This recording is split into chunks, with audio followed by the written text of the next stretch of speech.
ಎಲ್ಲರಿಗೂ ನಮಸ್ಕಾರ. Welcome back to my channel.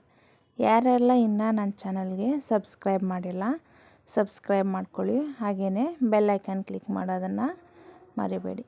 ನಾನಿವತ್ತು ಮೊಟ್ಟೆಯಿಂದ ಗೀ ಎಗ್ ಮಸಾಲ ಪಡ್ಡು ಮಾಡ್ತಾಯಿದ್ದೀನಿ. ಹೇಗೆ ಮಾಡೋದು ಅಂತ ನೋಡೋಣ ಬನ್ನಿ. ನಾನಿಲ್ಲಿ ಒಂದು ಬ್ಲೆಂಡರ್ಗೆ 2 ಈರುಳ್ಳಿನ ಕಟ್ ಮಾಡಿ ಹಾಕ್ಕೊಳ್ತಾ ಇದ್ದೀನಿ.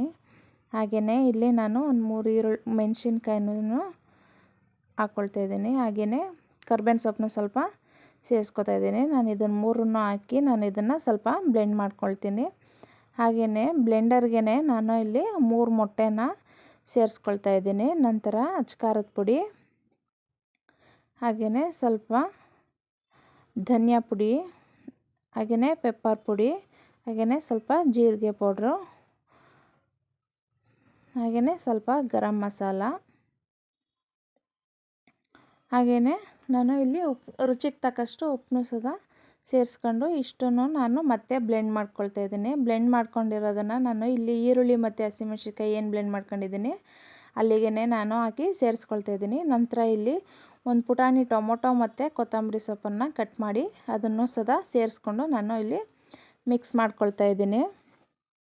ಹಾಗೆಯೇ ನಾವು ಮಿಕ್ಸ್ ಮಾಡಿಕೊಂಡು ಒಂದು ಕಡೆ ಇಟ್ಕೊಳ್ಳೋದು. ಅದನ್ನು ನೆಕ್ಸ್ಟು ನಾವು ಇಲ್ಲಿ ಪಡ್ಡು ಕಲ್ಲಿಗೆ ನಾನಿಲ್ಲಿ ತುಪ್ಪನ ಹಾಕ್ಕೊಳ್ತಾ ಇದ್ದೀನಿ.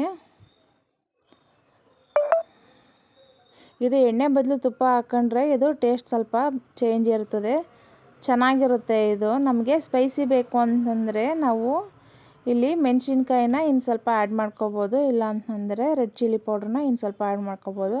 ನೋಡಿ, ನಾನು ಇಲ್ಲಿ ಪಡ್ಡು ಕಲ್ಲಿಗೆ ತುಪ್ಪ ಹಾಕ್ಕೊಂಡು ನಾನೇನು ಮಿಕ್ಸ್ ಮಾಡ್ಕೊಂಡಿದ್ದೀನಿ ಅದನ್ನು ಇಲ್ಲಿ ಹಾಕ್ಕೊಳ್ತಾ ಇದ್ದೀನಿ. ನಂತರ ನಾನಿಲ್ಲಿ ಮೇಲ್ಗಡೆನೂ ಸಹ ನಾನು ತುಪ್ಪನ ಸೇರಿಸ್ಕೊಳ್ತಾ ಇದ್ದೀನಿ.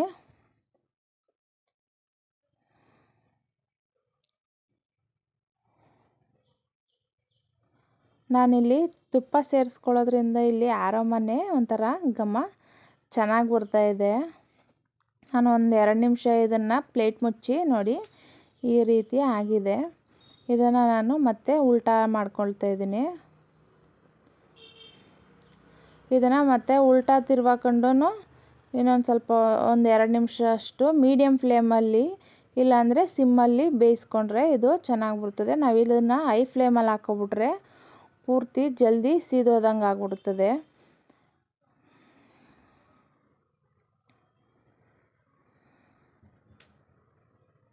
ನೋಡಿ, ತಿರ್ವಾಕೊಳ್ಳೋದಕ್ಕೇ ಎಷ್ಟು ನೀಟಾಗಿ ಬರ್ತಾಯಿದೆ ಅಂತ.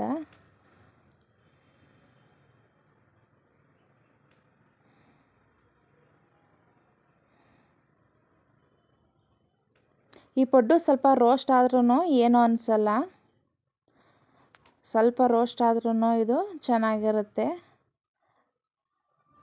ನಾವು ಹಾಕಿ 2 ನಿಮಿಷಕ್ಕೆ ಆ ಕಡೆ ಈ ಕಡೆ 2 ಸೈಡು ಬೇಯಿಸಿ ನಾನು ಸರ್ವ್ ಮಾಡ್ಕೊತೀನಿ ಅಂತಂದ್ರೂ ಇದು ಚೆನ್ನಾಗಿರುತ್ತೆ. ಇದೇನೋ ಡೀಪಾಗಿ ಬೇಯಬೇಕು ಅನ್ನೋದು ಏನಿಲ್ಲ. ನೋಡಿ, ಈ ರೀತಿ ನಾನು ಸರ್ವ್ ಮಾಡ್ಕೊಂಡಿದ್ದೀನಿ. ಇದು ಕೆಚಪ್ಪು ಇಲ್ಲ ಗ್ರೀನ್ ಚಟ್ನಿ ಜೊತೆ ಈ ಪಡ್ಡು ಚೆನ್ನಾಗಿರುತ್ತೆ. ಈ ರೆಸಿಪಿ ಇಷ್ಟ ಆದಲ್ಲಿ ಲೈಕ್ ಮಾಡಿ, ಶೇರ್ ಮಾಡಿ, ಕಮೆಂಟ್ ಮಾಡಿ, ಹಾಗೆಯೇ ಬೆಲ್ ಐಕಾನ್ ಕ್ಲಿಕ್ ಮಾಡಿ. Thank you for watching.